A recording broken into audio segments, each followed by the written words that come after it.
Hello mga kapartner! Good morning, kanatong tanan.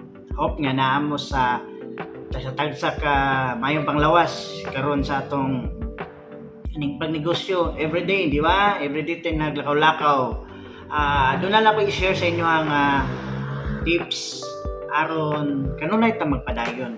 Kay sometimes na ko'y madunggan nga mga property specialist nato, mga kaubanan nato, partners nga kasurindiro na gyud kay gumikan sa siguro na ako'y pinagdaanan ng mga trials, challenges, mga rejection siguro sa ilang gibuhat nga pagpamaligya property.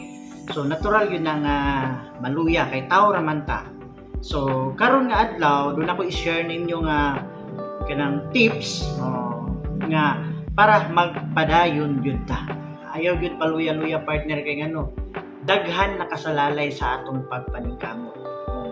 So nagpasalamaton ko nga ikaw karon nagtan-aw ani nga video nga makahatag ko, maka-impart ko sa imuha og kanang something maka-motivate, makapa-inspire para magpadayon ka partner.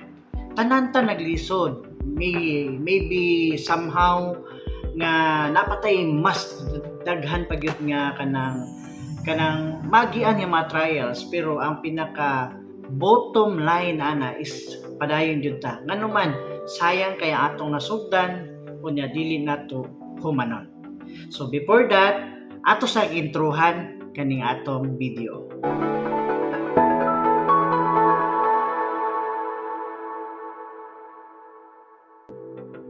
Okay, let's go back mga ka-partner. So doon ako i-share sa inyo kaning gitawag og 3 steps to stay motivated.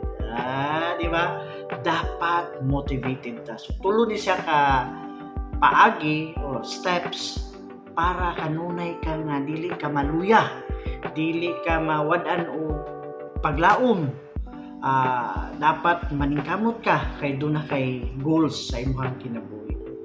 Di ba? So based po sa akong experience, dili pod lalim kay nabot pod sa part nga kaundangon ako, no? Especially daghan tag mga problema, mga pagsulay.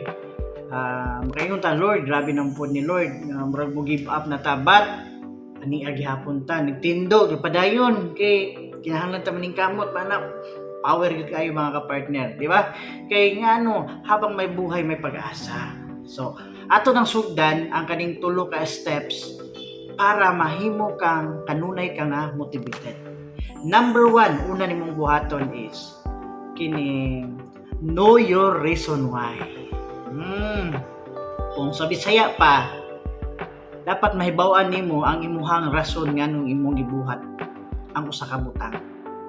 Ingani especially sa ato ang pagnegosyo sa kining GMC Realty, di ba? Naman gyud tay mga kanang in-exciter, mga kliyente, mga kauban nato nga usahay, no? Gubot atong nahuna, napatay problema sa balay niya, pag-abot niya sa kuan pagyod sa actual sa field na daghan mga kuan, di ba? Daghan mga problema, mga challenges, rejections. So usahay mingon ka nga tama ba ni Lord akong gibuhat, grabe naman gid kabugat. Pero hunahunaa kung unsay naghatag nimo rason ngano nagpadayon ka. Know your reason why. For me, no, based on my experience po, ako po i-share sa inyo ang akong pinaka reason why ngano naningkamot ko, mubangon ko adlaw-adlaw, mukumbati gud mga partner kanang di gud magpaluya-luya unang-una akong mga anak. So I have 3 kids, di pa eskwela na pa ko'y baby. So every time nga maluya ko akong tan-awon ang akong mga anak. Kay muna'y naghatag na akong fuel, kusog, aron sa pagpadayon. Kay kung wala ko, kung dili ko maningkamot, magpaluya-luya ko, magpadaog ko sa rejection, mga pagsulay, mga challenges, kung saon na lang sila. Ang ako manggitan o partner, ang future sa akong mga anak. Nga dili na ako gusto nga, usay kalisod nga magian ako, ila pong magian. Dili ko gusto ang mga partner. So every time nga nakoy buhaton nga usa ka butang, akong tan-awon ang mga rason ngano akong gibuhat.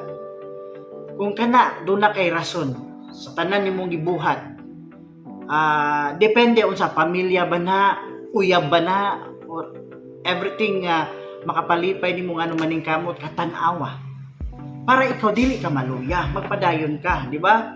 Doon na kay pangandoy para anak imo gid ang trabahoon ka partner. Okay? So importante, know your reason why. Okay? I'm sure na nakuha ninyo ang idea, di ba? Ikaduha, siyempre na naka reason why, ano ning kamot ka para madungagan pa gyud ang imuhang pagka-motivated. Mangita kag mentor. Find your own mentor. So, karon nga panahon, there is a lot of kanang gitawag o kanang mahimo nimong mentor mao imuhang sumbanan, sundanan.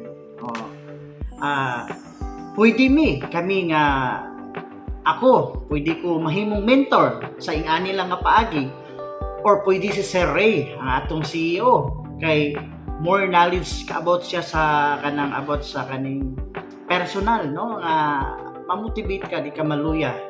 Pwede nimo humuong mentor, or else karon daghan na kaayo sa kanang social media.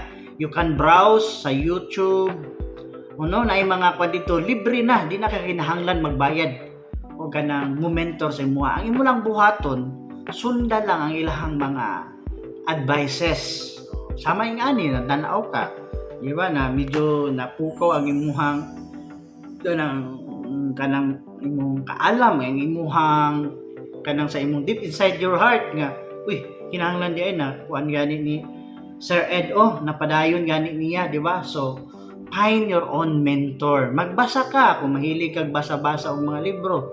Kumbaga mag-invest ka partner para naa kay sumbanan, or magbasa kag Bible, kay ang Bible more on kanang motivation nga, especially above all atong creator, ang atong Ginoo, ato gid siyang kanang pasalamatan siya kay maghatag ba na siya wisdom, knowledge para ikaw pod padayon. So find your own mentor. Maybe you can find mentor sa imuhang mga surroundings, nga mga kailan mo successful nga mga tao ba, especially na kay silingan nga millionaire, billionaire.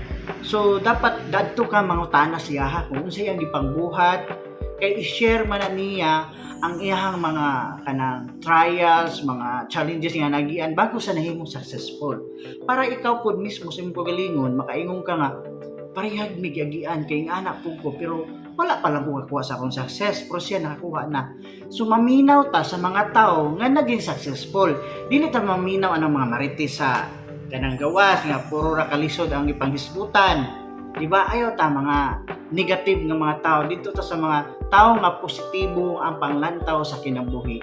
So find your mentor. Muna ikaduha. Dayon last is kani pinaka-importante, write your goals. Unsa may imong mga goals sa kinabuhi, dapat naa kay goals. Kay ang tao nga kulang og goals, kuwang goal. Di ba? Matod pa sa atong training, sa atong trainer. So dapat ikaw na goal. So ang pinaka-importante ato daw yun nang isulat mga kapartner ang goals. Ngano man para natay sumbanan, natay guide. Ngano kinahanglan ta maning kamot? Ngano natay target?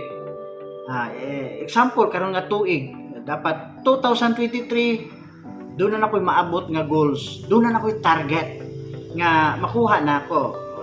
Example, nangandoy ka o ganing kanang sakyanan o bisan sa second hand lang or motor baka para magamit nimo sa site tour, para ikaw kung na kay mga transaksyon dali rapod nimo go ang imuhang mga transaksyon. So magbutang ka goal nga karong tuiga makakam up ko ani nga goal. So ang next topic nato mga ka-partner, ako pong i-share sa inyo unsaon nato pag kanang calculate nga makuha atong goal, kay isod po masira kag goals wa kay dili calculated ang imong goals, ngandoy kag sakyanan pero ang imuhang gibuhat dili coincide sa imuhang pangandoy. So napo na sa topic ngay nga na punpon atong i-share diri, no. So importante nga isulat nimo imong goals depende kung gusto kag cellphone nga bag-o, kay imong cellphone medyo loading na, daan na, di ba? Picture bati kayo. So ilisdan nimo ang imong cellphone, so imuhan nang siyang i-goal nga makuha nimo na. or sakyanan, motor para na kay tripping vehicle sa imuhang mga kliyente, or mag-invest ka sa imong kagalingon, magpalit ba ka grilo, palit ba ka og kanang sinina nga nindot para kaaya-aya ka tingnan sa imong mga kliyente, or salit-palit kang sapatos nga medyo okay ang dating, di ba? So write your goal. Okay, every time nga maluya ka, tan-aw nimo ang imong gisuwat mo. Uy, dapat dahil ko mo trabaho nga naman. Karon tuiga dapat na ako sakyanan. O, tama? Yan man na nakita. So, importante na siya, partner. Para ikaw, motivated ka, di ka maluya. Kaya giara ba rin kag rejection, luya-luya na dahin ka. Tulog-tulog na kasi yung balay, kapoy kayo, dini para sa kuha, na din ka. So, tanan nahimong successful nga mataw, mas grabe sila nagian nga mga challenges trials, pero wala sa ni-give up. So, meaning, ikaw po, kung nalisurat ka karon, nagian kag mga pagsuway, padayon lang. Kay pareha ka atong kuan ba, katong illustration nga kaniyo. Kaning illustration. Hapit nung ta nakuha niya ang kaning diamond, gold, para mahimo siyang successful, niundang siya. Basin usa na lang kabunal ba, usa na lang pintik nimo nakuha na imuhang success, pero niundang ka. So dapat do na kay tulo na akong gi-share sa inyo ha, tulo ka pamaagi steps para stay motivated ka, dili ka maluya. Number 1, sa ganito, know your reason why. No, kung pamilya ba na imo reason why, ano ning kamot ka, or unsa pa diha nga mga reason why, di ba? Ikaduha, find your mentor. Ngano man ang mentor usahay mo tahatag sa imuha og kanang guidance. Muhatag nimo motivation nga magpadayon ka mo speak na siya o mabasa nimo, madunggan nimo para magpadayon di ka maluya. Ikatulo, write your goals. Kung na kay goals nga abuton, kuhaon, isulat para na kay makita. Parang along the way sa imuhang pagpaningkamot para sa future, sa imuhang pamilya, doon na kay gabayan.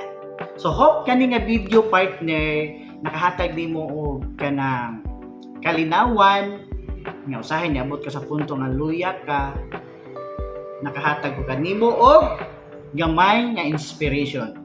O, salamat, partner. Hope nga i-like nimo ang video, i-share po nimo sa imuhang mga kauban para sila po nga sama nimo naagian, mahimo silang motivated sa kanunay. Okay, so kini si partner Ed always nagaingon, God is good all the time, and all the time God is good, 1M possible. Until sa atong next video, salamat o mayong morning.